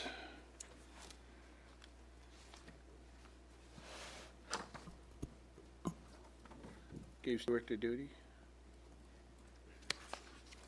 Are you going to go to administrative services? Yeah, I'm going to do co-sponsorship. Oh, okay. I'm going to go through a lot of them. Okay. So co-sponsorship, we're doing what we've done in the past. We probably will plan to do in the future. So it's things like we co-sponsor Best for their program when they do their big event every year. We help them with that. We help them whenever they need help. Live at Mission Blue is another big one. We do Mothers of Brisbane. There's a number of things that they do up at Mission Blue that we co-sponsor. The Brisbane Dance Workshop we co-sponsor. We co-sponsor San Bruno Mountain Watch, the 5K Run, the Car Show, Farmers Market, Shakespeare, and the Artist Evening Sharing. There's nothing that we put specifically into the event co-sponsorship as to those specific items because every year it could change.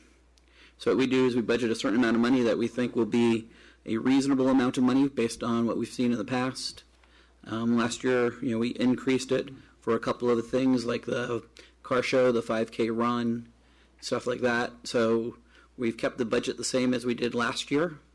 The time that we have for salaries is Wendy's time, where she works with the different groups to bring forward the items to the City Council. That's my co-sponsorship report. Any questions? Yeah, I don't have a question, but I have a comment, Clark. Go ahead. In regards to the 5K run,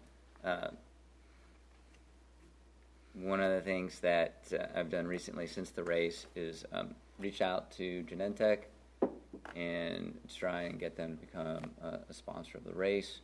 That entails reaching out to a council member in South San Francisco, because Genentech, if they're going to do something, they're going to want to do it within South San Francisco. So kind of coordinating, perhaps doing some kind of joint effort, and perhaps changing that run location to Sierra Point. So, trying to reduce this as a cost for the city and try and turn it into something that the city doesn't have to pay co-sponsorship money anymore. So, And there may always be a new program that somebody's going to want us to co-sponsor. So that's very fluid. mm-hmm.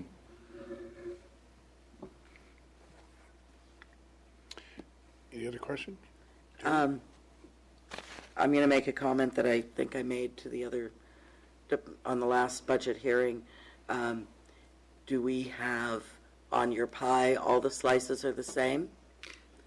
Yes. Is this indicative of the amount of dollars that we spend on each of these issues? Or would be there a better pie to let the public know what events are more or less supported by the council's or the city's co-sponsorship? I mean, we could redo the pie. I mean, it's always a challenge based on the amount of time that staff spends on some of them. So, from a dollar perspective, Live at Mission Blue, Artist Evening of Sharing are two biggest. But, when you look at the amount of time that we spend sometimes on the car show or the startup ones, like when we were working with the farmers market getting the advertising. So from a time perspective, those are probably two of our bigger ones. But from a true cost perspective, you'd have Artist Evening of Sharing, and Wendy does a lot of time with Live at Mission Blue as well. I can get you a better breakout of the hard costs for what we spend, but we don't break out our time. So I was just trying to show the types of programs we did not relationally. Well, I understand that it's hard to break down your time and those costs, but this really doesn't show I mean, I know the farmer's market has taken a lot of time and is probably a large section of it, along with Live at Mission Blue, but I think that it would be good for the public to know what we're spending money on that we feel is important and where some of those labor times are. I'm not saying exact, but I think that having something that is a little bit more Proportional. would be better to know. And I think that what we do is really important with co-sponsorship, because these are events, these are all things that make Brisbane really come alive and make it special. So I think they're all important, and I'm certainly not saying that they're not all important. Okay. Great. Laura? You want to go? Go ahead. Sure, I have one question. So with the farmer's market, now that that's moving to twice a week, does this budget take into account that, will there be any increased costs? There's no real increased costs. I mean, it's just a lot of, this is probably more staff time that we spend at this point than hard dollar costs. I mean, the co-sponsorship that I would say we do for farmers market is we don't charge them rental space in the park where we would charge other groups. Mm-hmm.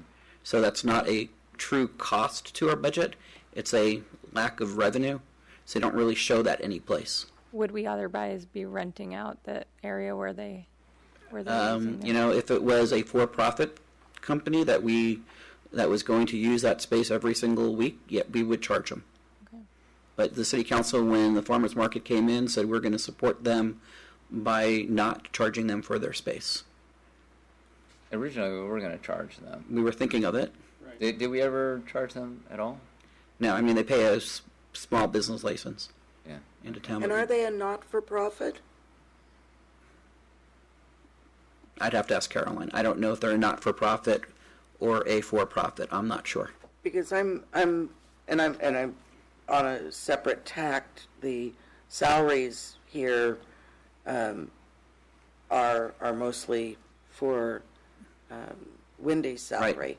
But Carolyn spends, it seems, some of the reports I've seen for some of these events, a lot of Carolyn's time would be spent on these type of issues, and I don't see her salary in this. No, I mean, we look at that as more of just, you're right, we haven't broken it up for this. It's more of just what she does as part of the finance department and the communications and the city manager. So it's kind of all put in there, and we could probably do a better job asking her to break out her time between what she does for city manager, what she does for finance, and what she does for this. So we can change that. Right? Yeah, it would be, just to follow up on that, it would be consistent with what we're doing or moving ahead of doing recreation and trying to get, program costs. And we probably won't, as you said, be able to nail this one down very precisely. But there are some things that could be brought out, and proportionate expenditures, and which ones we provide compensation for people doing it, and which ones we just basically provide them free rent and so forth. I mean, there are different things we do, and some cost more than others. Yes. And so it would be consistent with what we're trying to do in recreation. And in a way, this is a recreation program, so it's sort of the next thing down the line, one would think. I don't know, maybe it's just my budget document. I've found some missing pages, but I don't have a... there is no breakout behind it. There is no breakup behind it? No. Okay. If there had been, that would have probably helped this conversation some, because that's where you could have mentioned all of the different co-sponsorships, and also, for instance, there's, $22,000 of professional services, and, where's that expected to go? And the breakouts in the other sections, that's where that's discussed, but it's not here, so. And because a lot of it is that we don't know where it's going to go.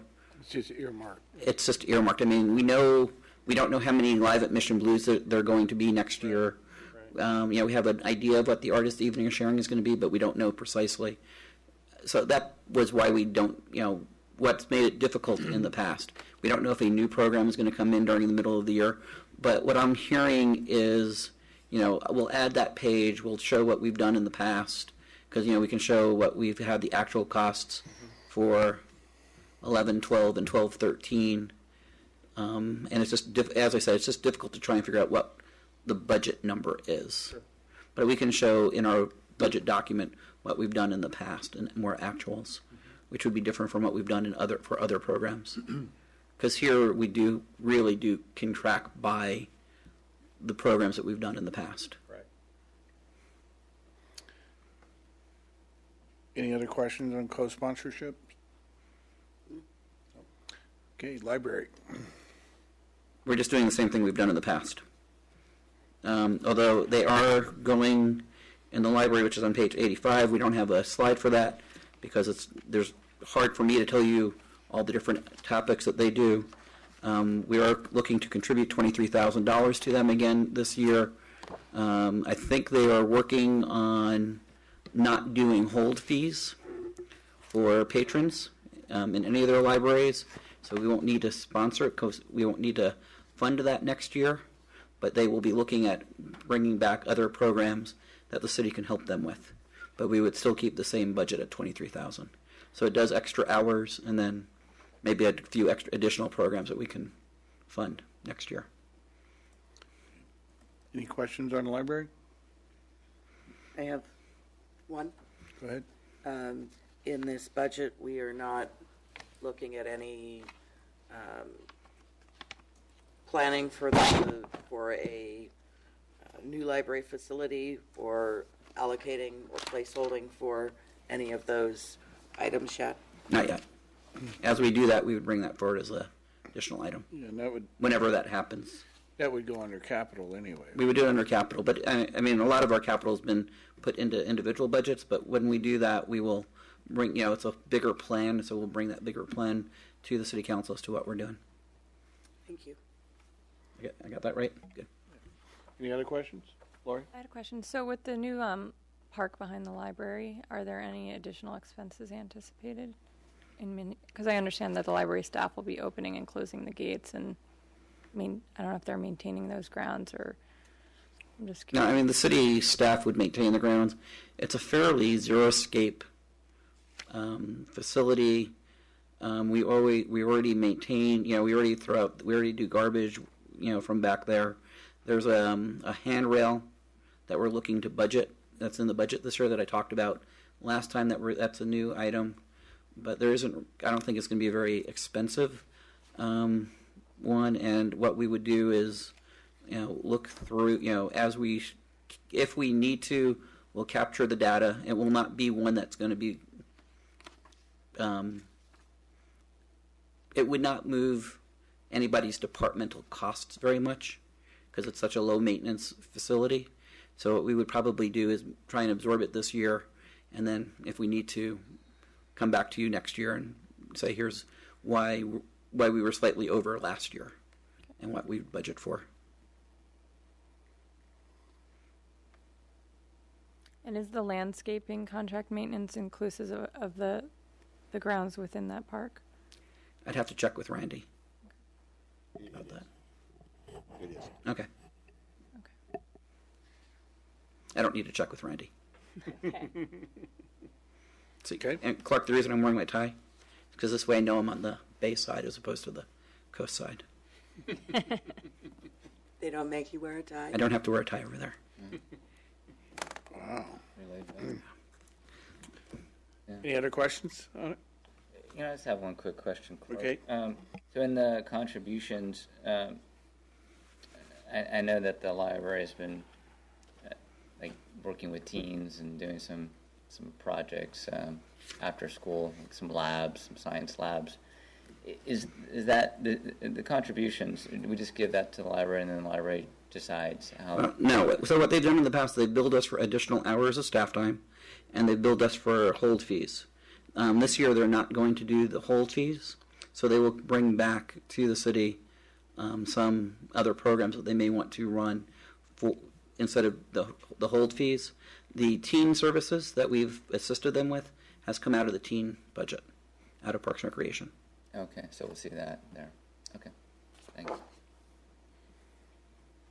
The contribution is under the library joint powers agreement, our size city gets 40 hours a week of library time, and we purchased an additional 3 hours. So that's what our contribution does. Oh, okay. Okay. Move on to city council. I didn't do a chart for city council because there's no way I'm going to stand up here and tell you what activities you guys take part in. Except we do have one-time project. You do have a couple. You do have one-time projects. We've added $100,000 for one-time projects. These are unidentified at this time. The council subcommittee, when we talked about it last time, said that there's always one-time things that the city council looks at during the year and thinks is worthy. And as opposed to doing a budget augmentation, they decided just to set money aside this year for those. For $100,000. Yes. That's a big one. That is a big unidentified chunk. Well, I mean, during the years you have had people come up, such as the handrail for the bicentennial, which this year is in the budget, but in the past we haven't done it because we said we haven't had money set aside in the budget. So if you have projects like that come up during the year, you don't have to do a budget augmentation. You would have funding for stuff like that. I mean, this could just, it was just a way of marking it as one-time projects for, this year. I'm okay with it. I'm okay with the recommendation. So, Ray? Yeah. So the funding for the printing of the history book, that's elsewhere, right? Well, the funding for the printing of the history book was in the 2013-2014 budget. Mm-hmm. You're not spending it. It's going to fall down into fund balance. Mm-hmm. So we will earmark it for the 14-15 budget or whenever it gets printed. So we'll come back we'll come back, and that will be an expense that we will then come back and increase your budget based on reserves being higher than anticipated. Because you're not spending it this year, you can spend it next year. So you're going to roll it over? We're going to roll it over. So, but it should appear.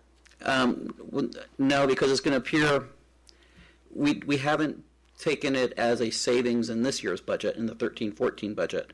So the fund balance I gave you acts as if it was spent.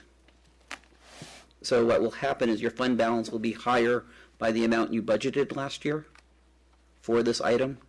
So then you can just roll that money over. We come back to council with a lot of those types of purchase orders that were in last year's budget that didn't get completed last year. And we'll come back to the city council with a number of those. We come back with them at mid-year usually. And so here's a bunch of projects that we did not complete last year. The money was in last year's budget. It went into fund balance, and therefore there is no change to your fund balance by spending them in 14-15 or in the next year. So I'm looking in. So for instance, on page 28, where I have a starting fund balance of $10,627,000 for the general fund. That doesn't include, so that assumes that the history book was printed this year. So when the history book isn't printed this fiscal year, that $10,627,000 is going to increase, and I'm thinking it was $35,000. Okay, you're right. It was there last year. So it was last year. It was budgeted in central services. And it was for $38,000. So the $10,627,000 is going to become $10,065,000 in reality. So when you spend $35,000, the fund balance will stay the same as the $10,627, and we would come back with all those kinds of items that we didn't spend last year that we need to spend in 14-15. So it would be one of two ways to do it. We could either increase fund balance, knowing we didn't spend it, or we can do it this way. And this is more of how most cities do it. The same thing we have for the general plan. We budgeted money last year for $75,000. They're not going to spend it. So that would be rolled over into this year's because we have higher fund balance than anticipated. It's just and I see you looking at me. I am, because you're the one you're looking as, just making sure. Because, and I understand the different way of accounting for it, but I have to get my head around looking at it where we don't have it in the budget this year because we're assuming we just have it left over. So, Right. It still, for me, would be good to know that it's still sitting there and it's still money we are planning to spend. It wasn't money we saved. When we look at our budget shortfall or not shortfall next year, because you don't want to look at it and count it twice. We saved it, our budget looks better in 13-14 because we either saved money or didn't spend money, so we have better than anticipated fund balance. But yet, for the next Right. year, we want to make sure that then we're spending it there and not looking at it on both ends of the. And we don't, because if you remember from last time when I was going through the general fund balance, there was a reserved portion. So actually what will happen, that's going to fall into the reserved, not into the unreserved. So it doesn't change what's available to be spent, because if there was different sections on the fund balance that I broke out, and if you look at the annual financial report, it breaks it out that way as designated, undesignated, and reserved. So that will fall as to a reserved fund balance, so it's not available to be spent for other purposes. But I agree with you, it doesn't, we don't want to double count We're it. going to be spending. Right, and that's why it's reserved for a future year, because it's money that we will be spending. Thank you. I have a comment on that. Go ahead. I understand the accounting process, but it does make the budget a little less transparent. You can explain it and we get it, but if anybody picks up the budget, they'd never know that. And so, again, it becomes a matter of how do we indicate those things in the budget? And I have a suggestion, whether you think it's good or not, I don't know, but, it's now currently, was budgeted this past or current year in central services for $38,000, I think, right? Yeah. Maybe we can have a footnote there. Sure.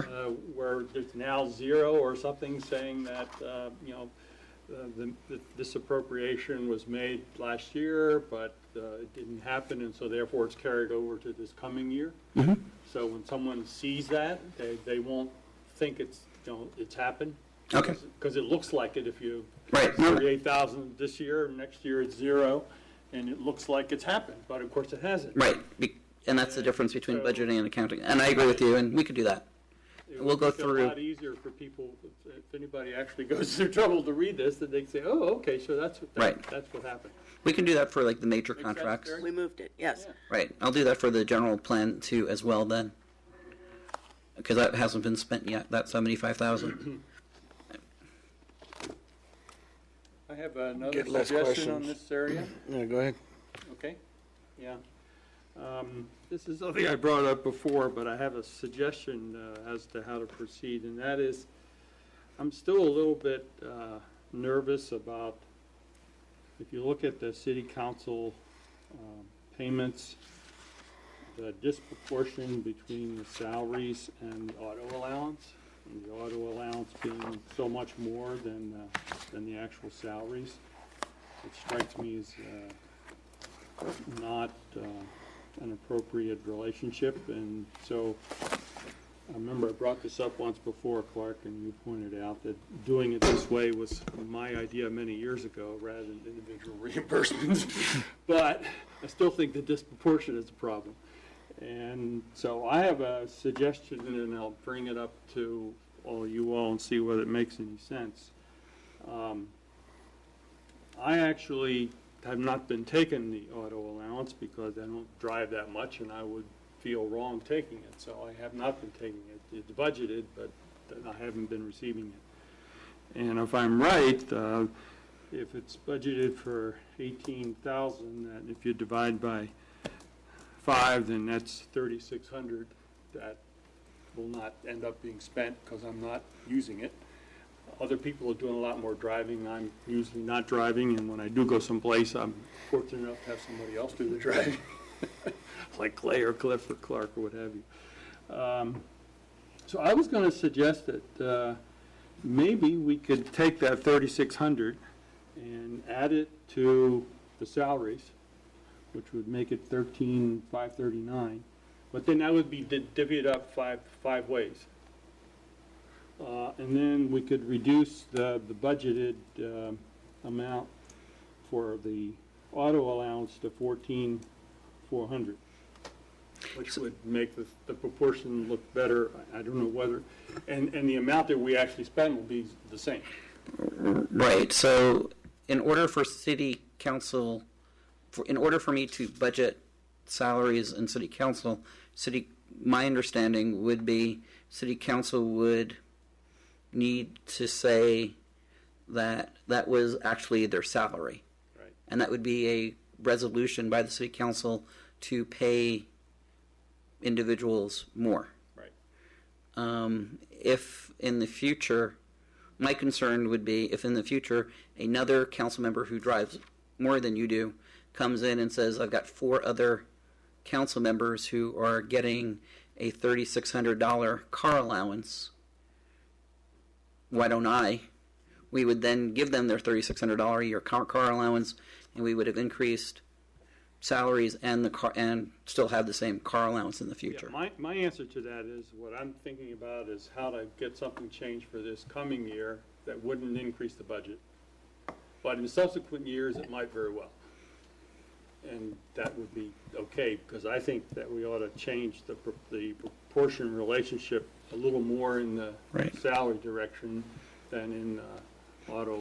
I mean, I could bring back I can talk with the city attorney and bring, maybe go to the finance subcommittee and talk about what, the law allows the salaries to be and see if the... Could I just jump in here? I mean, I know David may too, but I'm almost positive that you cannot increase your salaries. while you're here. Well, I'll finish. Well, and you can pass a resolution to do that, but it only takes effect if when you get reelected, or when the next person gets elected. That's okay. Okay, but it could not be for this year. Yeah. So you could And just I'll let- remove the $3,600. I just played city attorney, and I got a job. passing grade. Yeah. So, I mean, in that case, Ray, you can just remove the $3,600 if you choose not to take it. Right. That, right? I could do that. Yeah. But how do we start moving the process where we, because I really believe that, the idea of, spending 18,000 on auto allowance and only 10,000 on salaries is just way out of relationship.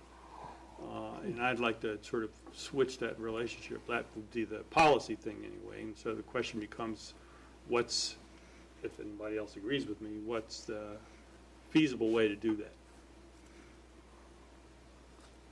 Well, I mean, I think the feasible way to do it would be to set your salaries at a higher level, decrease your car allowance to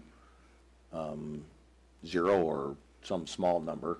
No, I don't have to go that far. Okay, but I mean, again, the auto allowance, you have complete discretion on changing that at any time you want, high, low, Right. either way. I'm pretty sure. But the salary, you don't have a lot of flexibility on. As a matter of fact, I think that there might even be some legislation that restricts the amount that Cap. general law cities can pay their city council people. But I'm pretty sure we're pretty far below that. I'm not so sure. Yeah, It's based on inflation. Yeah, as a general law city, there's a statute that sets the exact amount that the council can get. And it's based on the population of the city, and we'd have to take a look and see what the current level is and what the statute allows. we can certainly do that. Yeah, it's something the subcommittee can, certainly address, I think.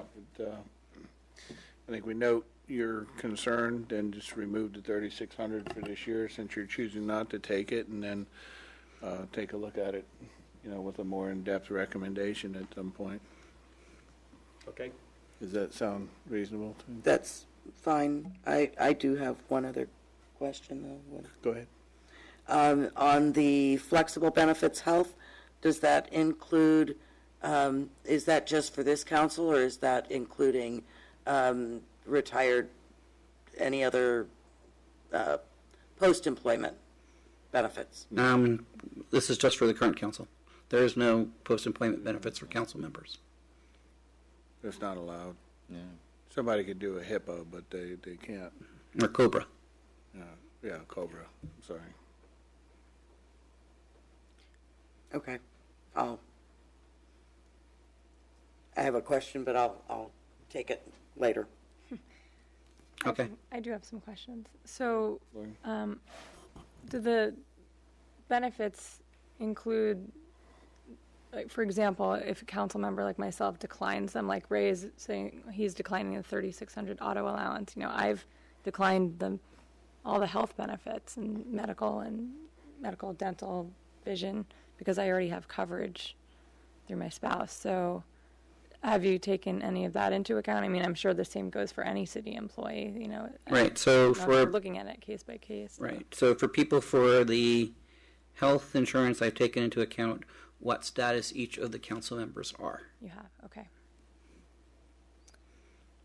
For dental, we budget $95 per employee to go into our self-funded dental insurance. It's just a matter of putting that money in. It's used by any of the employees who would like to use it. So it goes, and it's our own money, so it's on our own fund. We're not paying insurance for any individual. It's a self-funded insurance policy and self-funded dental. Okay. And going back to the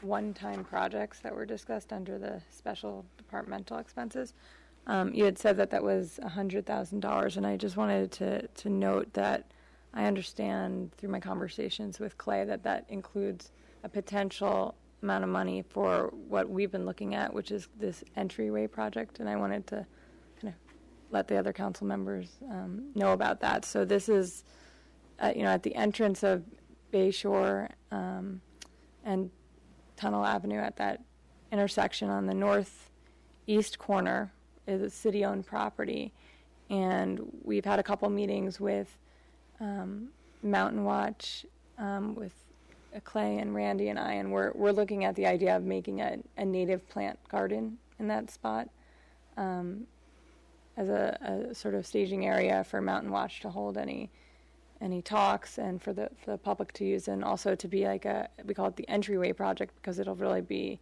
something that would highlight the entryway to the city. And the Chamber of Commerce, we've reached out to them about creating a sign that says "Welcome to Brisbane" as people drive over the bridge from Tunnel Avenue, as a way to really just kind of spruce up the entrance to town, but with a small amount of money. So I think that $100,000, I understand, includes potentially hiring a landscape architect to do some design, and any future work would have to be approved separately. And do you want to comment on that? Yeah, and we'd had discussions at the Economic Development Subcommittee about this project and bringing it forward to the council, and that would come later on this year. And I had talked to Lori that we hadn't specifically identified it in the budget, but this would be an area from which we could expend those the landscape architecture funds from. And I think the other idea was that maybe we try to see if we can get some volunteer work to actually do some of the construction part. Right. The Cliff Lentz Volunteer Park Construction Company. Arm twisting Cliff. Twisting arms. So what's the location exactly again? So right across from the shopping center, the northeast corner of Bayshore and Tunnel, and at that intersection. Kind of vacant across, parcel there. right, it's a vacant parcel. There's some trees that were planted. It's north of the parking lot that's used by the people who take Park the and ride? bus, the park and ride lot, and east of the shopping center on the other side of Bayshore. Okay. The wood chip area. Yes. And I think we've also, in the past, talked about trying to get Bank of America in the corner there to have some beautification Yes. also, but not sure how far that came. Well, they wanted to paint their building red. If I may, clerk, on that $100,000, Stuart, and Clay. So this money stays in the budget. Staff does not take any money out of it. This is something that if a project comes before the council, that's when the funds would leave. If there aren't any projects before the council that could be, where these funds could be identified to fund them, then that amount just stays. Correct. That would be my understanding. Okay. So we got that safeguard that, this is the $100,000 that would be allocated on things that we as a council, that we don't have in this budget, that we think, okay, over the course of the year, it would be a good thing to put some money into that project, or a variety of projects. Okay. We're 9:30. We're 2 hours into this. We have approximately an hour left, and we're about halfway through. I'll talk fast. It's not you. Oh. Just sending a subtle message to my colleagues here. Okay. Not so subtle. That's You're right. Okay. All right, let's go into administrative services then. Finance Department. These are all the different things that we do in the Finance Department. Budget, audit are two, probably the ones that most people see the most, but we spend a lot of time on our accounts payable, cash receipts and billing, utility billing and billing. And, we have lots of other different kinds of billing other than just utility billing or business license. We have needs to bill our different people who our contract employees to. We have different needs to bill as we do work in town, or as we're doing reimbursements from developers. We do the utility billing, we do investments, we do risk management, debt management, business license, cost accounting, technology issues, because Albert is located in this budget. We do different kinds of analysis, different from the cost accounting. We do rate setting, as you know, with the utilities, which is different from the billing itself. So those are the different types of functions that the department does. And we have no new costs and no new personnel associated with this. Okay, council questions?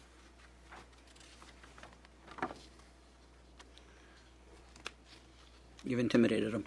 No, where is the new computer system? Where's that stand? We don't have it in here yet because Computer Right. finance software. right, we don't have it in the budget yet. We're still working through the different proposals that we've received. So when we put the budget together, we had only received one proposal, and we weren't very happy that only one company bid. So we've gone back and we've looked at a couple of other, twisted the arms of a couple of other companies. So what we would do is when we come forward, we'd go through the subcommittees first, but when we came forward, we would look at funding it out of the capital projects from business license. So it's not in this budget because we're not quite sure what that price is going to be yet. We have a wide range of prices for that at the moment, and we're not quite sure what the solution is. We were thinking last year it's going to be somewhere in the $250 range, and I know we've received at least one proposal of about $350,000.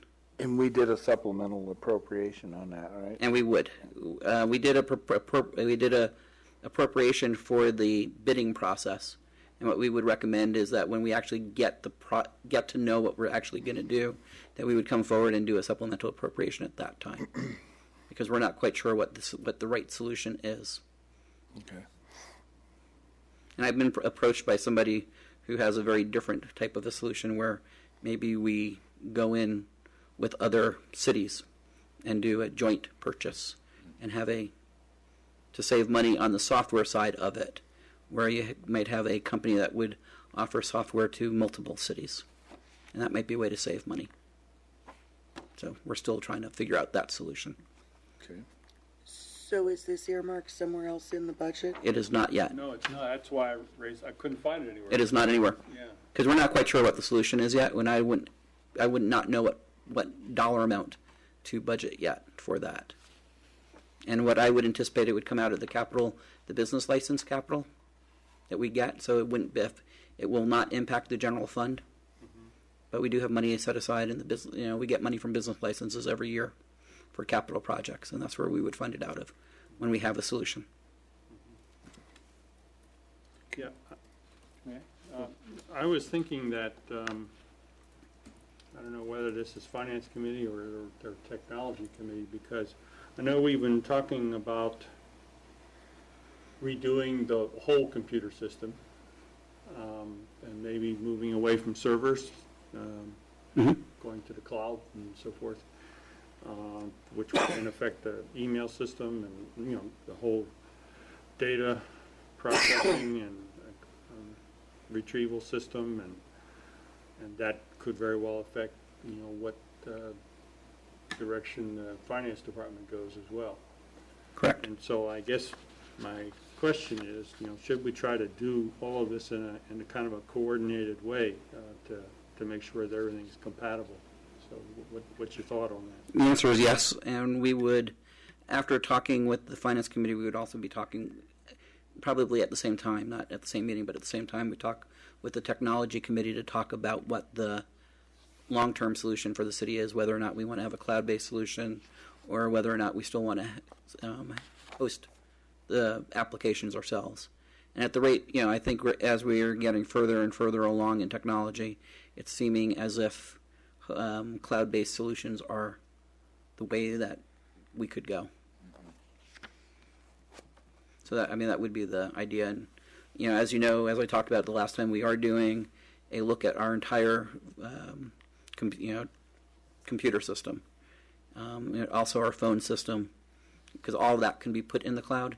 So we are looking at trying to figure out what the right overall solution is. And the longer I delay the finance system, the longer Betsy has to stay with us, because she's not allowed to retire until we do the conversion.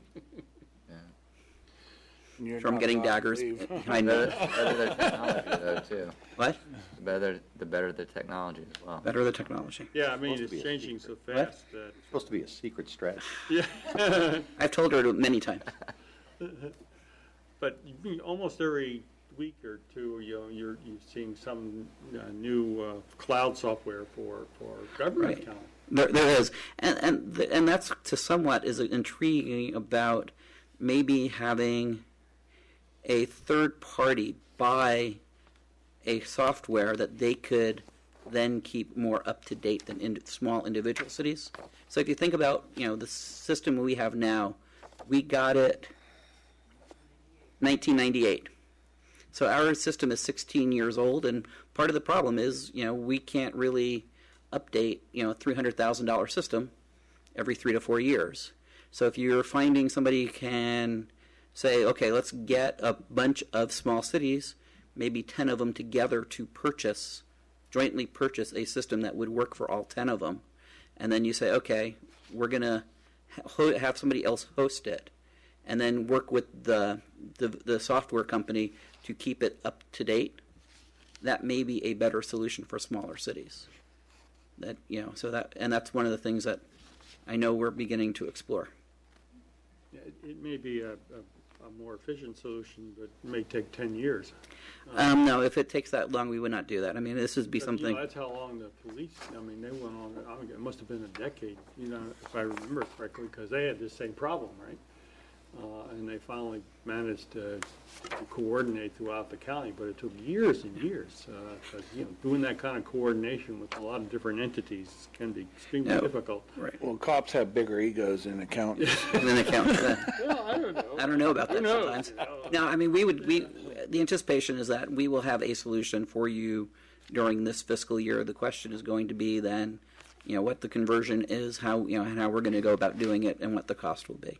If the solution does not seem that a joint purchase is going to make sense this year, we're not going to wait, because I'm just getting very concerned that the company that supports MOM, they're losing cities. They're not, as I talked about last year, cities are not their number one priority anymore. So no, we will be shifting over. I'm just not quite sure what the solution is at the moment and what the cost is. And with those two unknowns, I would rather wait and come back with a solution to the city council and do an appropriation at that point in time. Sounds reasonable. Yeah, no, it sounds very reasonable. I just expressing my concern No, that we move ahead. We will be moving ahead. Yeah, okay. Yeah. Any other council questions? Yes, okay, human resources, I guess. This one I'm going to turn over to Maria. Okay.